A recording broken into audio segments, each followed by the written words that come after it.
For our next lesson, we're going to introduce acids and bases, and right now we're only going to cover acids and bases at a very surface level, so we're not going to go as in-depth to the many calculations that you can do with acids and bases, but rather just kind of do a general overview on how acids and bases are used in chemistry. Usually when we're talking about acids and bases, we're talking about acid-base reactions. And an acid-base reaction is any reaction in which you have some form of an acid plus some base, and then when you mix those together, it will always yield H2O and some kind of salt. I'm going to start with an example that should probably be relatively familiar to you. This is a very common example. When we have HCl as our acid, hydrochloric acid, plus NaOH, sodium hydroxide, as our base. And that is going to form H2O plus NaCl. And NaCl is coincidentally what we know just in common everyday life as salt, but there are many other types of salt that could, many other salts that can be formed from acid-base reactions. These reactions are also sometimes called neutralization reactions.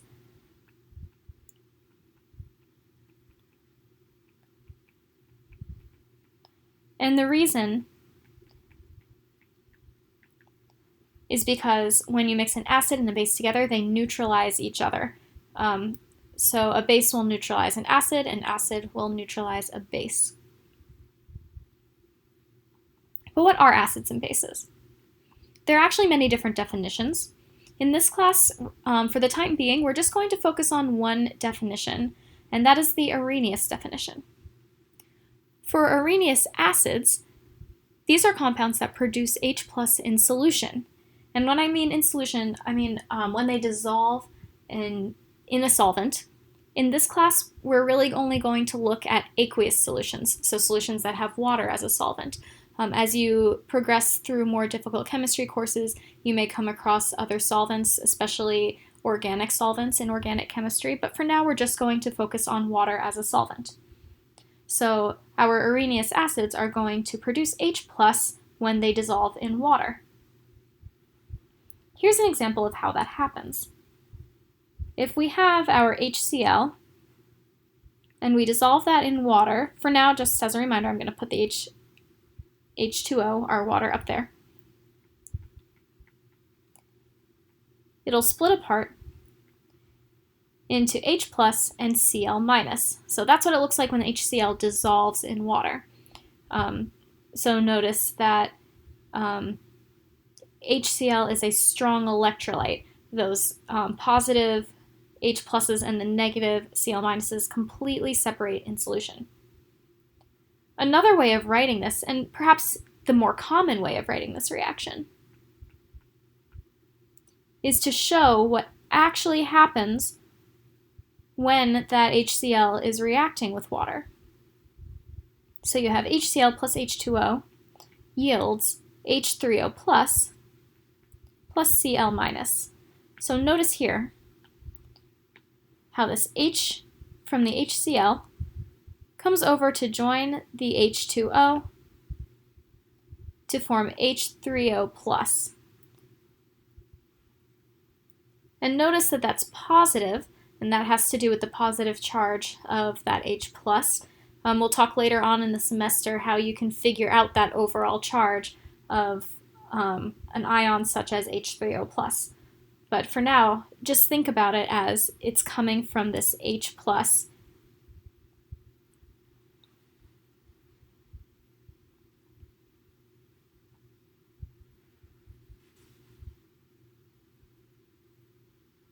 On the other hand, we also have Arrhenius bases.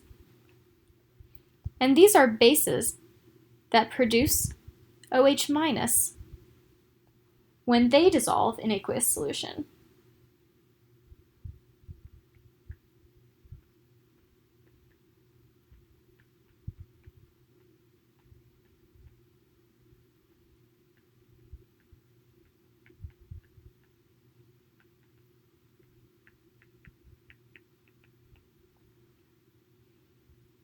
So as an example, we can use our NaOH. And when this dissolves, we get Na plus OH minus. Another example would be SrOH 2. Remember, Sr is in group 2 of the periodic table. So that has a 2 plus charge, which means it's going to have 2 OH minus anions in order to balance out that 2 plus charge. And then when that splits up, it's going to split up into Sr2 plus and 2 OH minus. Because remember, it takes 2 OH minuses to balance out that 2 plus charge.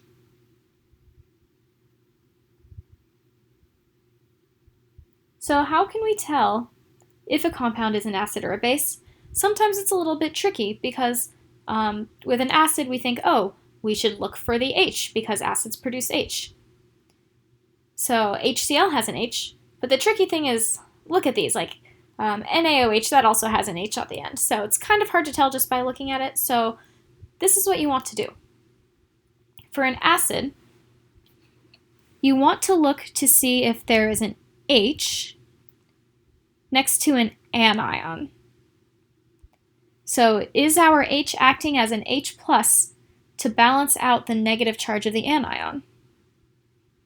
And if so, then you can assume that that is an acid.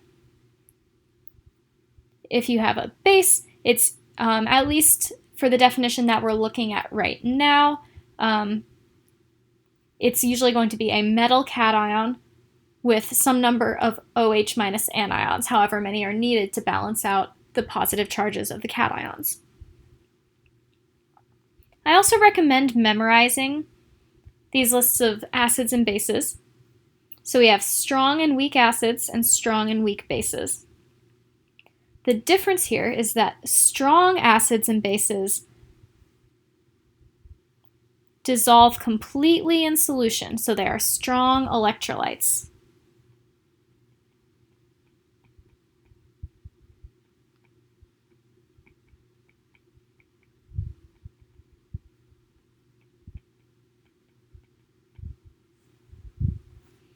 Whereas weak acids and bases only partially dissolve or partially ionize.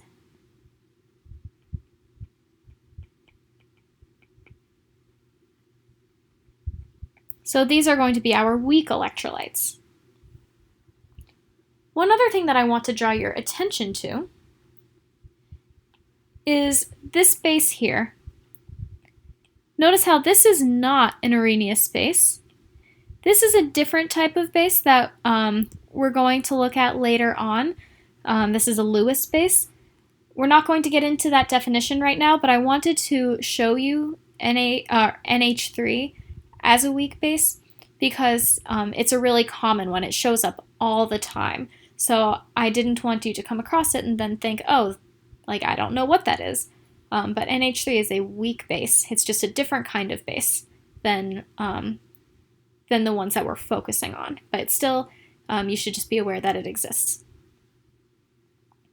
Another thing that you could notice is take a look at some of our acids. So look at this one. We have H2SO4, we have H2CO3, and H3PO4. Notice how these are different from the rest of the acids. These ones are called polyprotic acids. I'm going to write that in a different color.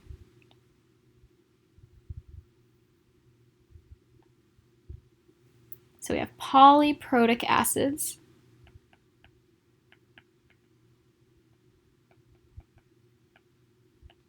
So polyprotic acids have more than one hydrogen that is able to form H+. So polyprotic acids can release more than one H+ into solution.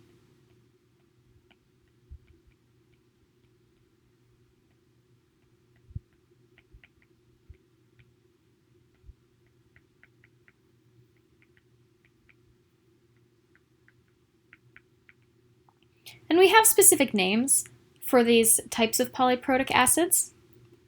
So we have diprotic. Diprotic acids can release two H pluses, what we call protons. That's where the protic comes from.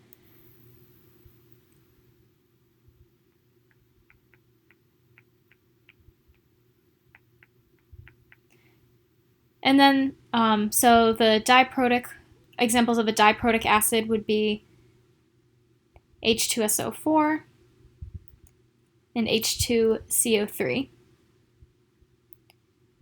We also have triprotic acids. And triprotic acids release 3 H plus ions into solution. So our triprotic acid that is on this list is the H3PO4.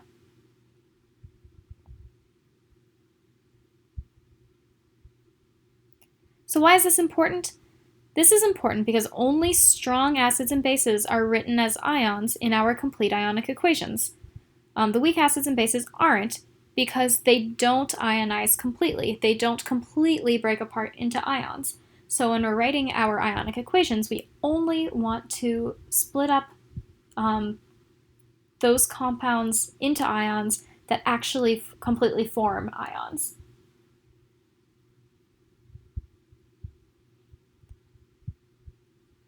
So here's an example. If we have HF aqueous plus NaOH aqueous yields H2O liquid plus NaF aqueous. This is our molecular equation. This was in one of our previous lessons, so if you need a little bit of a review, you can go back to the previous lecture and take a look at how to write these complete molecular equations. Some things that I want you to notice are these phase symbols.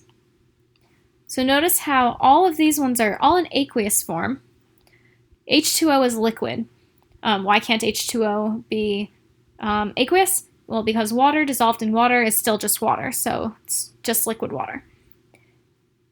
So remember, aqueous is when some substance is dissolved in another substance. So usually when we're writing our complete ionic equations, we usually look for things that are aqueous and then split those things up into ions. The exception to that is our weak electrolytes, so our weak acids and our weak bases.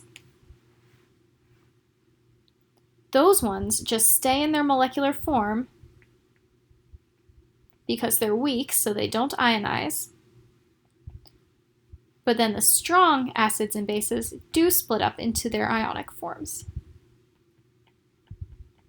So since NaOH is a strong base, we'll split NaOH up into Na plus and OH minus. H2O remains in molecular form because it's not even aqueous in the first place.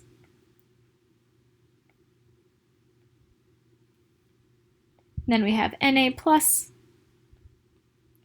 aqueous plus F minus aqueous. And we know that that splits up because that is a soluble salt. When we're looking at the acids and bases, we have to look at whether it's a strong or weak acid or base. When we're looking at the salts, we have to go back to our solubility rules and remember whether or not those rules are in fact soluble, or whether or not those salts are in fact soluble.